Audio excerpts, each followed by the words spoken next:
Assalamualaikum warahmatullahi wabarakatuh. Waalaikumsalam warahmatullahi wabarakatuh. Selamat pagi dan salam sejahtera bagi kita semua. Puji syukur kita panjatkan kepada Tuhan Yang Maha Esa atas karunia-Nya pada hari ini kita dapat berkumpul di ruang lab asistensi pada hari Kamis 20 Maret dalam rangka seminar proposal yang akan dilaksanakan oleh Saudari Nitya Nayora Sudarko dengan NIT 21303803. Yang kami hormati Bapak Restiono Nugroho APTN HMSI selaku Dosen Pembimbing 1. Yang kami hormati Bapak Saka Yono APTN HMS selaku Dosen Pembimbing 2. Yang kami hormati Bapak Nur Kamila Anggulo SPDMM selaku Dosen Pembatas. Beserta rekan-rekan yang telah meluangkan waktu dan hadir pada seminar proposal pada pagi hari ini. Izinkan saya Astrid Putri selaku moderator untuk menyampaikan susunan acara seminar proposal yang akan dibagi menjadi 4 sesi. Sesi pertama yaitu pemaparan seminar proposal oleh penyaji. Sesi kedua yaitu tanya jawab dari rekan-rekan taruna-taruni yang hadir. Sesi ketiga yaitu pemberian tanggapan dari dosen pembahas serta tanggapan dari dosen pembimbing. Dan sesi yang terakhir yaitu pembacaan berita acara hasil seminar proposal. Baiklah, kita mulai sesi pertama yaitu pemaparan seminar proposal oleh penyaji. Kepada Saudari Nitya Nayora Sudarko dipersilakan.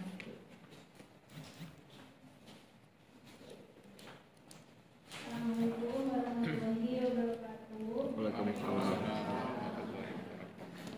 Sebelumnya terima kasih untuk dosen pembahas Pak Kamila Anggulo dan dosen pembimbing 1 dan dosen pembimbing 2 Pak Aristiono dan Pak Sarkadiono sudah berkenan hadir di seminar proposal yang saya laksanakan.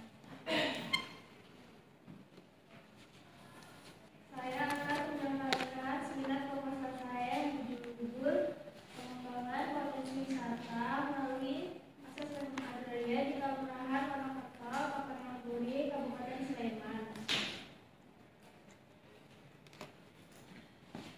Outline pada pembahasan kali ini yaitu pada bab 1 pendahuluan latar belakang perumusan masalah, tujuan penelitian, kemudian manfaat penelitian.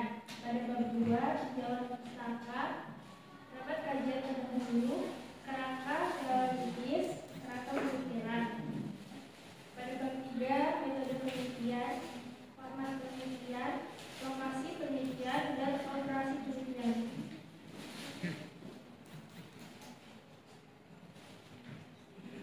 Pada latar belakang, pengembangan sektor pariwisata saat ini adalah salah satu fokus utama pemerintah Indonesia untuk meningkatkan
Namun dalam memaksimalkan potensi yang ada, diperlukan penataan akses yang baik. Penataan akses dapat mendukung pengembangan infrastruktur yang diperlukan untuk meningkatkan daya tarik wisata dan meningkatkan ekonomi bagi masyarakat setempat. Adapun dalam hal ini, Kantor Pertanahan telah melaksanakan program penataan akses reforma agraria sejak tahun 2023, namun dalam bidang pertanian. Kemudian di 2024 akhir ini, Kantor Pertanahan Kabupaten Sleman akan melaksanakan penataan akses pada bidang sektor pariwisatanya. Oleh karena itu, penelitian ini dilakukan untuk menganalisis potensi wisata yang akan dikembangkan, kemudian siapa saja pihak yang terlibat, serta mengidentifikasi jika ada kendala dalam pengembangan wisata dan solusi yang dapat diterapkan untuk mengatasi kendala tersebut.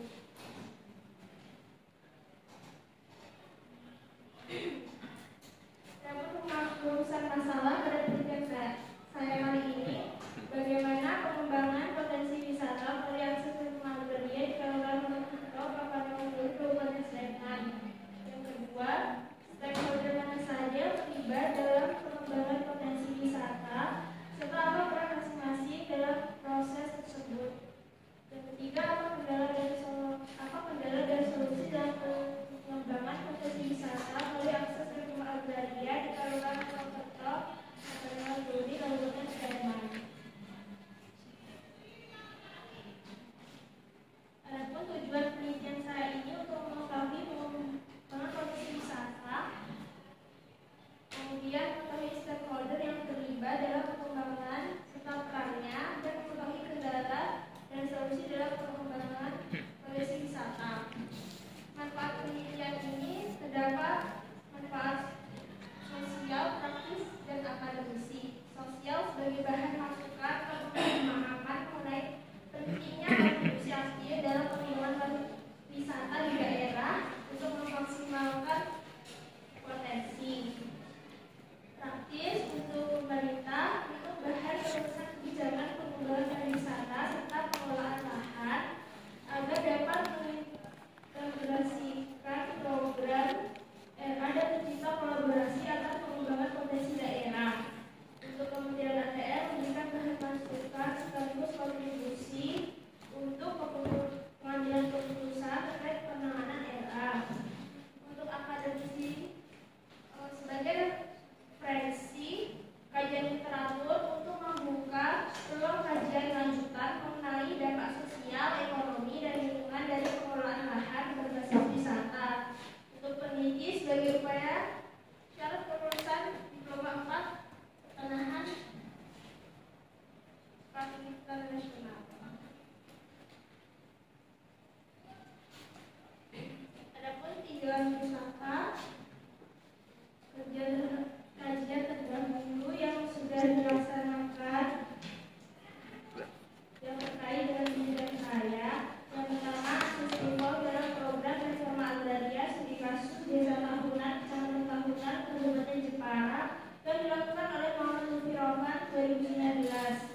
Kemudian pengembangan potensi desa wisata di Kabupaten Mikau, Kabupaten Nyawangguri, Kabupaten Sleman oleh Dr. Helbu pada tahun 2020. Kemudian pengembangan potensi wilayah dalam kegiatan penataan akses di Kelurahan Sidoarjo, Kecamatan Pacitan, Kabupaten Pacitan oleh Natalia Kristiani 2022.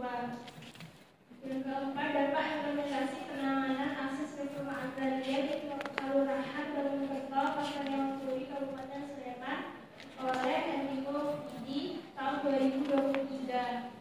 Yang terakhir, strategi pengembangan potensi wisata alam dan hulu di Dinas Pariwisata Kabupaten Maros oleh Andi Arifah pada tahun 2023. Kerangka teori pada penelitian saya terutama reforma agraria ialah penataan kembali struktur penguasaan pendidikan penggunaan dan pemanfaatan yang lebih berkeadilan. Kemudian melalui penataan akses disertai dengan penataan akses untuk kemakmuran rakyat Indonesia. Kemudian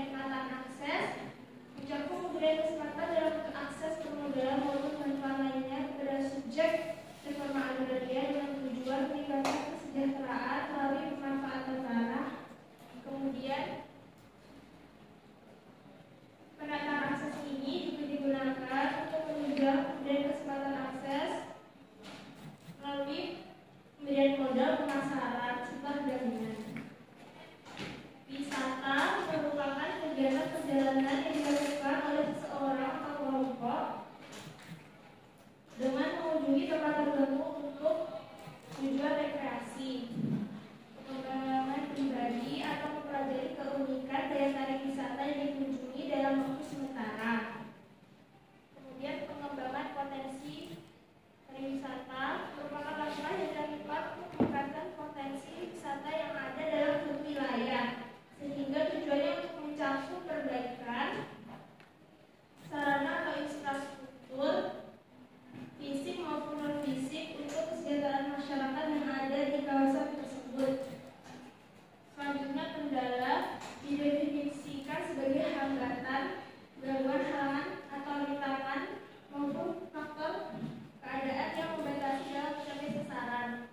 Yang terakhir, solusi, yaitu sebagai pemecah masalah dan keluar maupun penanggulangan yang merupakan langkah yang diambil untuk pemecahan masalah atau mengatasi kesulitan.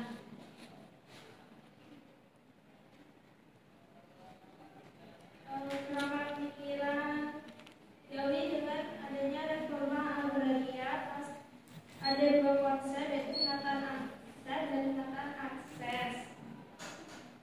Dalam pernikahan ini, penataan akses yang dilakukan untuk pengembangan potensi wisata yang ada di Kabupaten Mojokerto. Untuk mengetahui pengembangan potensi wisata tersebut, pasti ada hal yang mendukung, yaitu stakeholder yang terlibat, kemudian infrastruktur dan sumber daya manusia yang ada di Kabupaten Mojokerto. Untuk pengembangan potensi wisata, tentunya terdapat kendala, kemudian solusi yang akan diambil.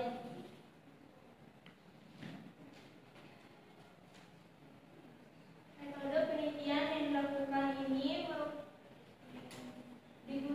menggunakan penelitian metode kualitatif pendekatan deskriptif, yang mana pendidikan kualitatif memusatkan perhatian atau kajian pada keunikan yang ada menggunakan logika ilmiah. Sementara pendekatan deskriptif dipilih karena memberikan kesempatan peneliti untuk memperoleh temuan berdasarkan fakta yang relevan.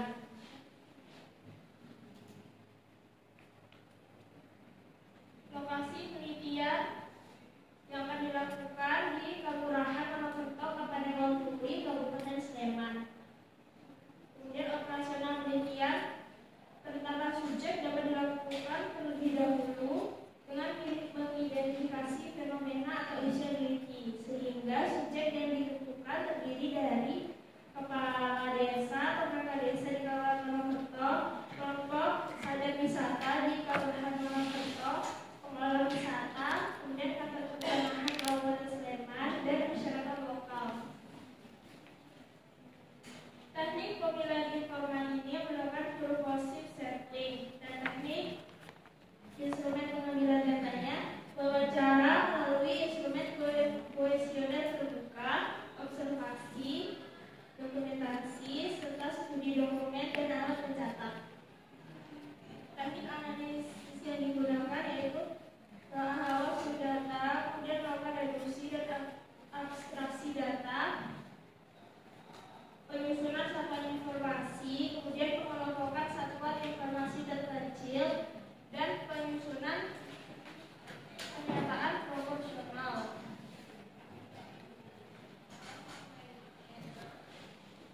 Jenis dan sumber data yang digunakan, data primer yaitu kondisi wisata di Kabupaten Mojokerto. Kemudian nanti kendala dalam pengelolaan wisata pada stakeholder dalam pengembangan wisata.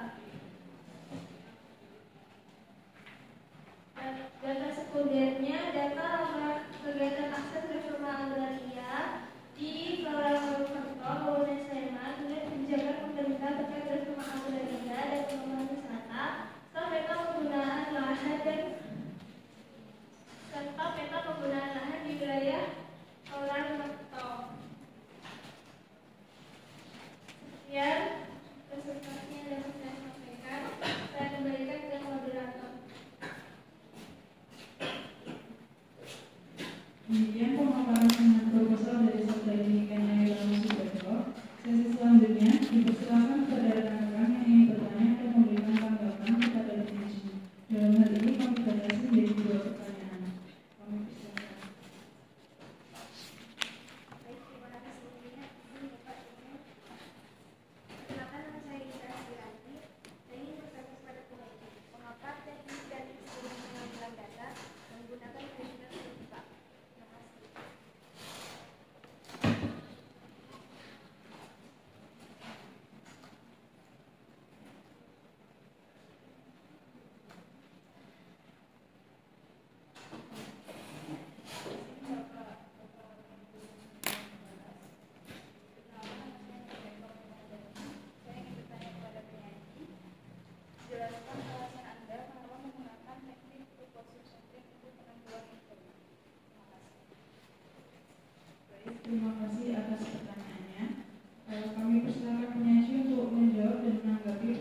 saya ini menggunakan kuesioner terbuka karena kuesioner terbuka digunakan oleh peneliti pemula, sehingga saya menggunakan metode kuesioner terbuka ini. Nanti wawancara dengan kuesioner terbuka. Yang kedua, mengapa saya menggunakan teknik purposis setting untuk penentuan informan. Purposis setting ini saya ambil karena dengan teknik ini saya telah mengetahui orang-orang yang akan saya mintai informasi, pengalaman dan keterlibatan dengan isu yang akan saya teliti. Pada bidang ini jumlah informan pun belum ditentukan karena bersifat situasional dan kondisional. Jadi apabila data yang didapatkan sudah dirasa cukup, maka pengumpulan data dapat dilakukan.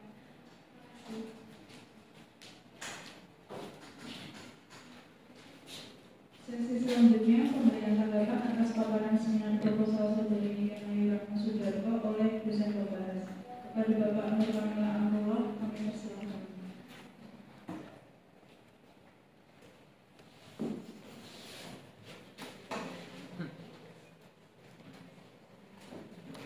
Baik, terima kasih kesempatan yang diberikan. Assalamualaikum warahmatullahi wabarakatuh. Yang saya hormati Pak Arisniono Nugroho dan Pak Sapardiono. Kemudian mobil khusus calon peneliti ya, Saudari Niken Ayu ya. Saya ucapkan selamat saudara sudah duduk dan berdiri di sini ya, memaparkan gagasan, ide dan tulisan saudara untuk sama-sama kita kuliti ya di sini ya. Dan ini dalam rangka agar saudara ketika nanti terjun ke lapangan betul-betul matang nih ya. Segala penguasaan baik secara substansial maupun metodologis saudara menguasainya. Seluruh tamu yang hadir pada kesempatan kali ini berbagi ya. Baik, saya ingin memulai pembahasan di proposal ya, proposal saudara ini dengan bertanya terlebih dulu ya, kepada saudara ya. Saudara di situ menyebutkan, saya ingin konfirmasi saja, bedanya wisata dan pariwisata apa? Yang simpel dulu nih. Wisata itu memanfaatkan keindahan alamnya, jadi alamnya itu wisata. Dan pariwisata dan serangkaian kegiatan yang dilakukan untuk kewisatanya. Iya, berarti nanti baca lagi kuasa ya. Makanya ketika saya yang tepat sebenarnya apakah pengembangan potensi pariwisata ataukah potensi wisata? Ini nanti kita diskusikan. Saya ingin berangkat terlebih dulu dari judul saudara, pengembangan potensi wisata melalui akses reforma agraria ya.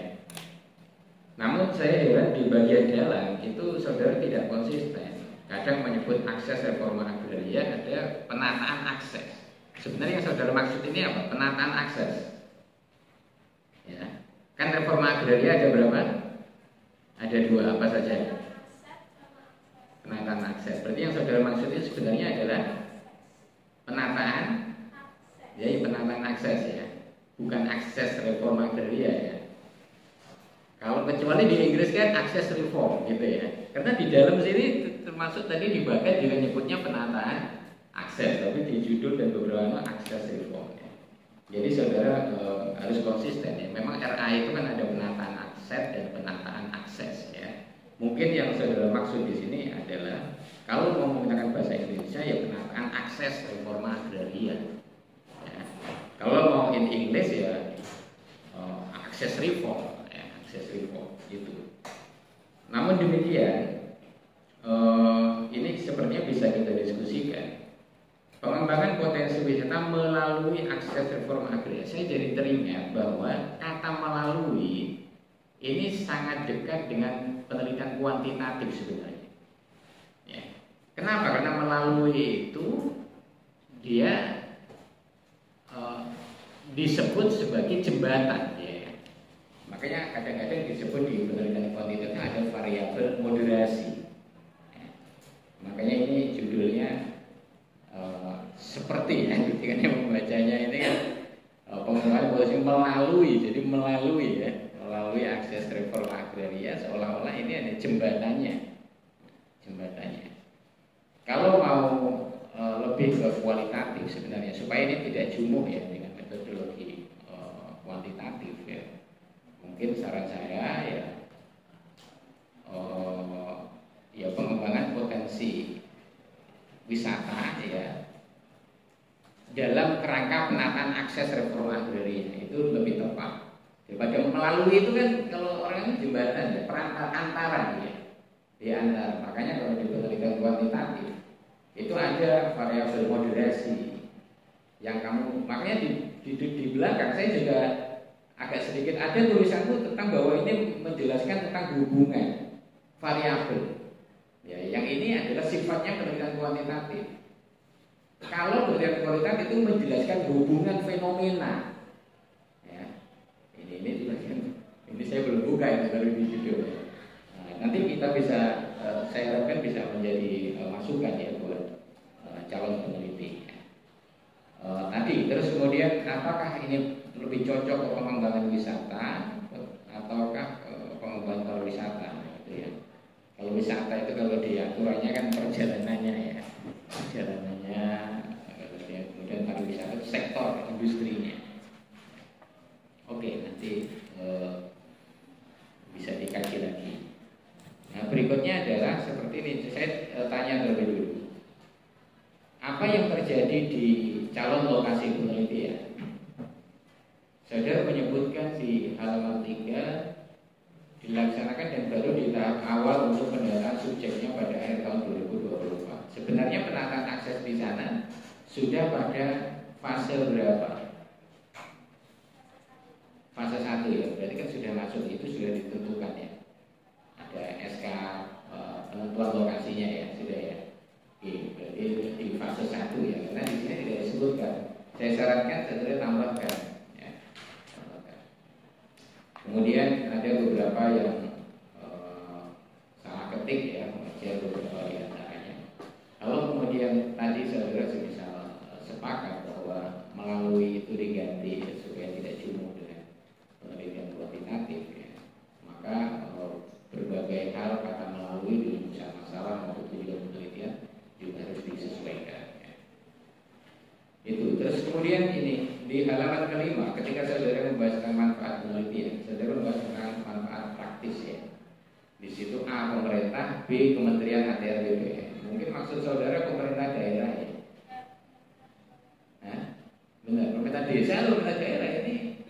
Kenapa? Karena Kementerian ATR itu juga pemerintah. Makanya harus lebih jelas ini mungkin maksudmu pemerintah daerah gitu ya. Kalau saya berasumsi ini artinya mungkin kenapa? Karena ada sinergi kan di dalam penataan akses ya antara Kementerian ATR dengan Pemda. Ini mungkin maksudmu pemerintah kelurahan desanya justru. Nah, kalau desa berarti harus ada pemerintah daerah juga. Pemerintah daerah, pemerintah desa. Kenapa? Karena ini terjadi ya. Kemanfaatan praktisnya dia bisa nih memberikan topangan kepada pemerintah daerah atau pemerintah desa ya. Baik. Kemudian ini yang saya sebutkan tadi, saudara menyebutkan di manfaat penelitian pada akademisi dan peneliti. Saudara menyebutkan sebagai referensi literatur ilmiah terkait hubungan ya, antara reforma. Harusnya ditambahi kalau mau menggunakan kata hubungan is oke ya. Tapi harus menggunakan hubungan antar dinamika. Jadi hubungan dinamika hubungan jadi ya, yang harus ditambahkan. Meskipun yang paling tepat sebenarnya adalah terkait eksplorasi fenomena itu aja ya, supaya saudara tidak jumuh. Kemudian serta sebagai upaya untuk itu tidak usah dicoret saja yang akademis ya, penelitian akademis. Ya ini sudah pasti. Terus skripsi itu ya untuk ya sangat kelulusan ya. Nggak perlu disebutkan di situ. Kemudian masuk ke bab 2 ya terkait dengan mungkin saya koreksi dikit saja. Halaman 6 itu kalau saya melihat panduan penyusunan skripsi poin A di bab 2 itu judulnya harusnya kajian literatur ya. Isinya apa? Isinya adalah penelitian terdahulu gitu ya. Nah, itu. Kemudian saya sarankan di bagian awal tidak langsung, bos, langsung ini langsung to the point saudara. Ini orangnya kayaknya memang suka to the point gitu kan. Langsung menyebut penelitian yang dilakukan, nggak ada bahasa-bahasa pengantarnya gitu. Kalau bisa di bagian depan ada paragraf pengantarnya bahwa kajian literatur yang dimaksud dalam penelitian ini macam-macam lah, kasih baju dulu ya, baru kemudian dalamnya ya. Nah, jangan poin ya. Itu ya. Kemudian saudara sudah bagus ya menyebutkan beberapa situasi penelitian terdahulu. Namun demikian, saya boleh saran bahwa di setiap akhir paragraf ketika saudara menyebutkan penelitian dahulu, itu saudara tunjukkan bedanya apa dengan penelitian saudara. Di setiap paragraf itu disepil kira bedanya apa. Tidak cukup hanya di bagian paling belakang. Ya, di situ berbeda dengan penelitian yang sedang meneliti gagas, ya. Disebutkan semuanya, ini tidak ada, saudara tidak menyebutkan. Tinggal ditambahkan saja, saya kira itu tidak sulit ya. Kemudian kalau memang yang saudara maksudkan itu adalah penataan akses ya, di banyak tempat saudara nyebut penataan akses, di banyak tempat pula saudara nyebut akses reforma agraria. Ini tolong konsisten ya, kalau penataan akses ya penataan akses semua ya, penataan akses reforma agraria, lengkapnya begitu ya. Nah itu lebih bagus saya kira. Kemudian di kerangka teoretik, oke, kira-kira saudara sudah menuliskannya dengan cukup bagus ya. Ada beberapa kesalahan-kesalahan ketik yang bisa diperbaiki dengan cepat saya kira. Ya.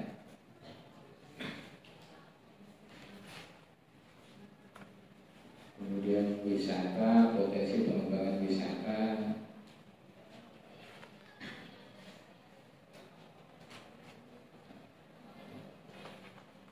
Kemudian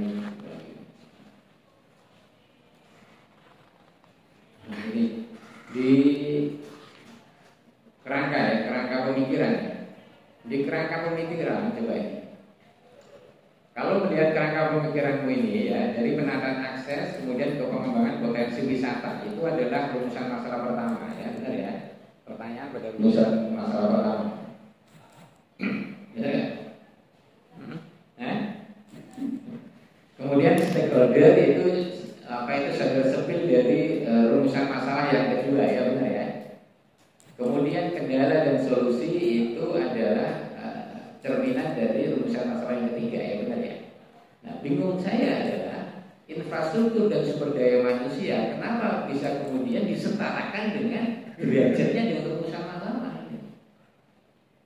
Kalau saudara berbunyi begitu saya menganggapnya wah ini berarti rumusan masalahnya itu bisa minimal 4 atau 5 gitu ya. Ini kenapa derajatnya bisa disamakan ini? Saya kira nanti bisa disempurnakan ya, diperbaiki dengan bagus. Kemudian saya lihat karena tadi saudara ini sudah mengklaim bahwa peneliti pemula ya. Meskipun tidak disebutkan sebenarnya juga memang ya peneliti pemula ya. Disarankan di panduan itu ya bagi mahasiswa yang sedang yang masih peneliti pemula itu menghadirkan pertanyaan penelitian. Saudara tidak ada pertanyaan penelitiannya ya. Jadi setelah kerangka pemikiran ya, itu saudara munculkan pertanyaan penelitian yang di breakdown dari rumusan masalah. Ini penting untuk membimbing calon-calon peneliti pemula ini agar kemudian tidak bingung ya. Tidak bingung. Kalau yang sudah senior mungkin tanpa ada pertanyaan penelitian juga, atau mungkin sebenarnya benar sih sebenarnya ada atau tidak ada ya. Selama rumusan masalahnya itu sudah pertanyaan, bentuknya adalah pertanyaan, tidak adanya pun sebenarnya tidak salah sebenarnya. Tetapi di panduan disebutkan bahwa untuk memudahkan saja, memudahkan calon peneliti itu kemudian disarankan menggunakan pertanyaan penelitian yang breakdown dari rumusan masalah. Saya kira itu bisa membantu saudara. Jadi saya tidak bilang yang tidak ada pertanyaan penelitiannya salah, enggak. Ini madhab saja. Madhabnya yang dianut prodi di 4 itu munculkan gitu ya. Kemudian terkait informan ini, ya. Informan saudara menyebutkan ya di sini ya 1, 2, 3, 4, 5 ya ada 5 sampai I. Pedoman penetapan informan pada penelitian ini menggunakan ini purposive ya, purposive sampling ya. Tapi karena saudara ini penelitian kualitatif ya, apa yang membedakan purposive sampling kuantitatif dan kualitatif? Di kualitatif seharusnya saudara berani atau menyebutkan statement di akhir ketika menetapkan informan itu bahwa masih terbuka kemungkinan bertambahnya informan di lapangan sesuai dengan kondisi penelitian. Jadi harus dibuka. Karena kualitatif, kalau kuantitatif saudara pakai ketat is oke. Kalau kualitatif saudara kan tidak mungkin, saudara mungkin tidak ngerti ya, bahwa ternyata ada informan yang tumbuh bersamaan dengan hadirnya saudara di lapangan gitu. Sehingga harus ada statement itu ya, bahwa terbuka kemungkinan bertambahnya informasi sesuai dengan kondisi penelitian. Kemudian itu saja saya kira yang bisa saya sampaikan. Mohon maaf apabila ada tutur kata yang salah. Saya kembalikan, terima kasih.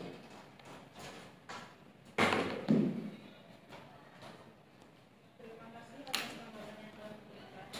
Selanjutnya kemudian tanggapan oleh dosen pembimbing 1 dan 2 kepada Bapak Aristiono dan Pak Safar. oleh Bapak Ardiono.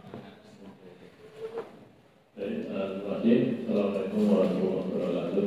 Waalaikumsalam warahmatullahi wabarakatuh. Terima kasih pada Dokter dan beberapa menurut Bapak yang sudah berikan beberapa masukan terkait dengan rencana dan penelitian terkait dengan bagaimana pengembangan potensi wisata totalitas didiskusikan. Nah ini tentunya kenapa ambil ini sepertinya ini jika tidak lama prasurvei karena yang lain seminar dia belum pernah datang kepada saya prasurveinya. Jadi saya yakin berarti harusnya sudah mantan apa yang dilakukan ini ya. Jadi gini, kalau tadi terkait dengan judul nanti silakan apa yang sudah Pak Abdul nanti perlu diskusikan. Kemudian ini juga terkait tadi langsung saya ke pertanyaan penelitian yang kenapa ini arahnya kalau di pada itu di armada. Nah ini juga bisa menjelaskan ini tadi yang disampaikan Pak Abdul. Kalau di kerangka kerja sudah ada muncul bagaimana pengembangannya, kemudian teknologi seperti apa, dan nah ini sudah infrastruktur dan sumber daya ini bisa kalau benar menjadi bagian pertanyaan penelitian dari rumusan masalah yang ada.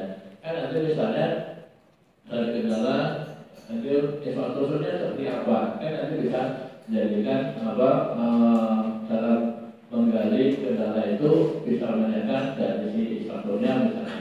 Atau kemudian nanti silakan digali kendalanya kenapa yang mau digali apa saja, dari SDM seperti apa. Jadi infrastruktur dan SDM itu termasuk di kerangka, tetapi bukan menjadi bagian urusan masalah sendiri, atau bisa juga menjadi urusan masalah, atau lagi bisa menjadi bagian dari pertanyaan penelitian. Karena seperti disampaikan Pak Amro, kalau kita ada pertanyaan penelitian dan pernah juga sekali sampaikan ke calon peneliti bahwa kalau kita melakukan pertanyaan penelitian ini akan lebih mendetailkan rumusan masalah apa yang sudah kita bangun. Karena kalau kita melakukan pertanyaan penelitian berarti data itulah yang kemudian akan kita cari di lapangan untuk menjawab pertanyaan itu sendiri. Jadi kalau kita sebagai dari generasi pemula kalau tidak diidentifikasi apa yang akan kita tanyakan bisa jadi kemudian ada beberapa yang kemudian akan kita menjadi lupa apa yang kita tanyakan di lapangan, tetapi dari data di lapangan ya, perlu untuk diperhatikan juga. Dan di dalam untuk pencarian data, saya lihat maka di sana juga muncul untuk data yang dibutuhkan, misalnya adanya peta penggunaan lahan, dan bentuk datanya adalah peta geografi. Ini apakah sama antara peta penggunaan ini dengan peta geografi? Kalau ini apa? Kalau peta penggunaan lahan misalnya itu biasanya kita masukkan di kelompok peta apa itu? Peta PKL Pak. Ya apa? Peta semantik lah. Kalau peta geografi, peta berikan gambaran permukaan bumi dalam bidang datar dengan skala tertentu. Kan dia seperti itu. Apa? Intinya. Jadi apakah dari dua pengertian itu sama atau tidak? Jadi sama kan? Nah, kalau tidak nanti jangan sampai kita mau mencari peta penggunaan lahan dan data yang dibutuhkan itu terus data yang kita cari peta geografi, atau kita biasanya juga kenal banyak peta topografi, kan nggak dapat nanti. Walaupun peta topografi itu ada juga informasi sedikit bagaimana tutupan lahan di situ. Agar itu tidak spesifik, karena topografi itu biasanya bagaimana gambaran permukaan bumi bukan dari sisi penggunaannya. Jadi nanti mohon untuk dipastikan data yang dibutuhkan apa, dan bentuknya apa itu harus pasti. Ya kalau data yang dibutuhkan penggunaan lahan, ya berarti kita akan jadi peta tematik di kantor kalau ada, atau enggak apakah di dinas lain. Kemudian terkait tadi stakeholder, kemarin juga sudah saya pastikan apakah nanti hanya di kantor bisa, atau karena ini pengembangan pariwisata tentunya ada dinas yang bertanggung jawab, yaitu dinas pariwisata. Itu nanti akan ke sana atau tidak? Tidak. Terus bagaimana kita bisa mengetahui kemungkinan peta pengembangan wisata khususnya di Sleman misalnya, terutama nanti di wilayah yang calon lokasi untuk turisme ini. Kalau kita tidak tahu rencana depan seperti apa. Sementara kalau kita berbicara dengan akses, sudah saya sampaikan bahwa tidak mungkin apalagi terkait wisata ini bisa ditangani oleh BPN, karena BPN yang hanya memberikan misalnya fasilitas bagaimana akan mengadakan pendataan potensi masyarakat yang ada di wilayah Bapak dari pertanian atau dan lain. Tetapi nanti kalau sudah proses pendampingan, apakah BPN mampu memberikan pendampingan terkait bagaimana pengembangan pariwisata? Saya rasa tidak, karena tugasnya bukan di BPN. Jadi kalau nanti ada tayangan desa juga tidak akan tahu bagaimana sebaiknya memberikan pendampingan itu, karena dalam pendampingan bisa pendampingan bagaimana pengembangannya, bisa pendampingan bagaimana misalnya pemasarannya dan sebagainya. Karena ini kalau sudah ada potensi terkait tidak ada oleh dinas yang lain, akan ada bentuk insentif yang diberikan oleh pemerintah, yaitu promosi wisata misalnya. Jadi dalam penataan akses ini tidak hanya dilakukan oleh BPN sendiri, tetapi harus dengan keterlibatan instansi lain kalau ini terjadi lebih berhasil. Contoh kemarin tahun 2004 kemarin saya dengan Pak Amrul itu bagaimana penataan akses di Kota Tegal itu yang terlibat mana?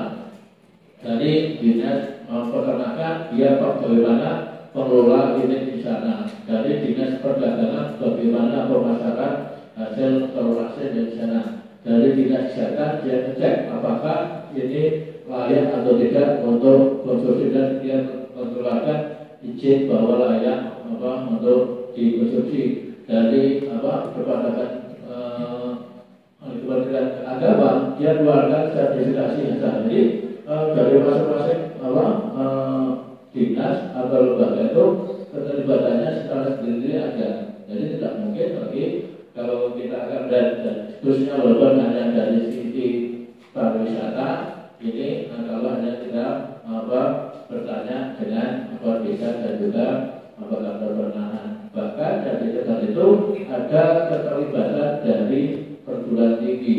Bagaimana dia memberikan pendampingan untuk proses pemasaran dan sebagainya itu sampai di sana.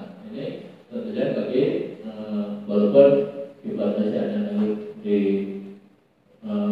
pariwisata, nanti sekali lagi harus ada keterlibatan atau narasumbernya yang diberikan untuk informasi dari dinas terkait punya pariwisata atau juga mungkin dari dinas PU karena kita bicara infrastruktur.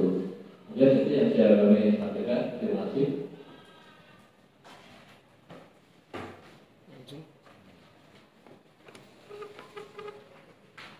Oke ya, langsung.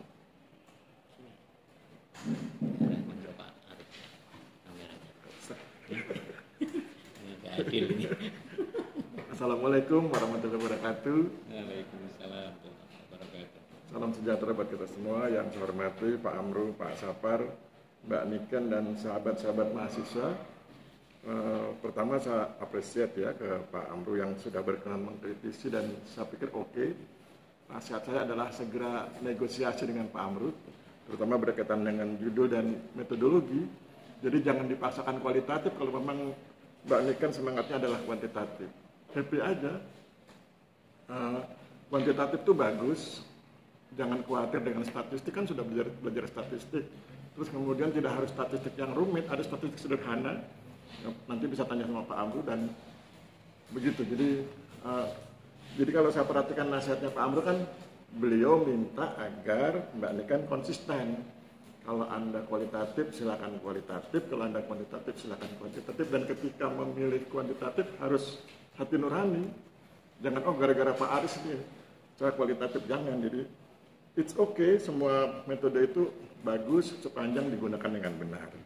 Sekarang mari kita bedah ya, nasihat dari Pak Amru kita bedah di ada slide-nya nih, purposive sampling. Ketika Mbak Niken menggunakan istilah purposive sampling, coba perhatikan naskahnya. Di naskah tidak ada kata sampling. Di naskah itu pemilihan informasi ditetapkan secara purposive. Nah, ketika Mbak Niken menggunakan kata purposive sampling, Pak Amru betul ketika kalau gitu kuantitatif, gitu ya. Karena memang sampling itu, sampel itu dilakukan ketika kita menggunakan metode kuantitatif. Metode kualitatif tidak mengambil sampel. Karena metode kualitatif itu adalah penelitian populasi. Jadi seluruh populasinya diteliti. Beda dengan kuantitatif. Kalau kuantitatif meneliti sebagian populasi, maka kemudian orang sering bilangnya dengan istilah survei. Nah, terus pertanyaan menariknya adalah, kalau begitu Pak Aris, apa bedanya populasi versi kuantitatif dengan populasi versi kuantitatif? Di versi kuantitatif, populasi itu adalah keseluruhan subjek. Jadi kalau misalnya 1000 penduduk di desa, maka 1000 itu adalah populasi. Nanti yang diwawancari sebagian, itu namanya sampling. Kalau di kualitatif, populasinya adalah keseluruhan informasi, bukan keseluruhan subjek, keseluruhan informasi. Bagaimana cara mengetahui bahwa ini adalah keseluruhan informasi? Itu bedanya peneliti pemula dengan peneliti senior. Kalau peneliti senior, dia punya otorisasi, punya kemampuan untuk menentukan populasi informasinya. Kalau peneliti junior, itu harus konsultasi ke peneliti senior. Oleh sebab itu nanti penting untuk mengkonsultasikan kuesioner terbukanya dengan dosen pembimbing, sehingga kemudian ini populasinya, berarti seluruh informasi yang dibutuhkan sudah bisa dipenuhi. Jadi saya garis bawahi konsisten dengan pilihan, kemudian laksanakan dengan baik, dan jangan khawatir dengan pilihannya. Kalau pilihannya memang kuantitatif, it's okay, bagus, kuantitatif saya dukung. Pelajari statistiknya, tidak harus yang rumit, tidak harus pakai SEM, ya, pakai yang sederhana aja bisa. Kan ada tuh ya yang statistik deskriptif tuh ya, itu nanti bisa begitu. Jadi silakan. Jadi pada intinya saya terima kasih pada Pak Amru. Saya juga terima kasih pada Pak Sapar yang sudah berkenan mengkritisi kembali, dan ingat nasihat Pak Sapar, jangan lupa berkomunikasi dengan beliau. Ruangannya sebelah saya. Dia rajin ke ruangan saya, tapi nggak rajin ke ruangannya Pak Sapar. Itu namanya adu domba ya. Ini adu domba saya dengan Pak Sapar. Oke, sampai ke demikian. Saya kembalikan ke moderator. Terima kasih. Nanti yang membacakan berita acara Pak Sapar. Terima revisi aja Pak. Terima kasih atas pendapat dan saran sesi pembahas. Kita telah sampai pada sesi terakhir, yaitu pembacaan berita acara hasil seminar proposal kepada Bapak Sapariono. Kami persilakan. Baik, terima kasih. Alhamdulillah pada pagi hari ini kita sudah melaksanakan seminar yang dilakukan oleh Garinda untuk pendidikan yang akan dilakukan pada waktu yang datang. Ini kami dari tim sepakat karena tentunya nanti ada beberapa hal yang harus diperbaiki, sehingga kami sepakat bahwa proposal saudara Ayub ini diterima tapi tidak perbaikan.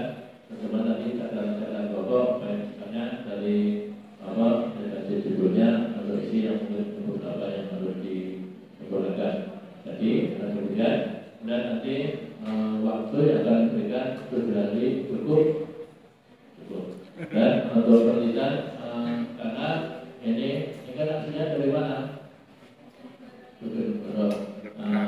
Ini tentunya studi yang berbeda jauh, sehingga walaupun jauh agar kemudian lebih fokus untuk penelitian, tetapi nanti akan kita berikan waktu selama maksimal 30 hari. Ini harus juga kita selesaikan. Ya, jadi untuk proposal kita beri waktu hari ini hari Kamis nanti sampai tanggal 21 Maret 2023. Jadi sebelum libur Lebaran kita sudah selesaikan proposal yang sudah dilakukan kerja.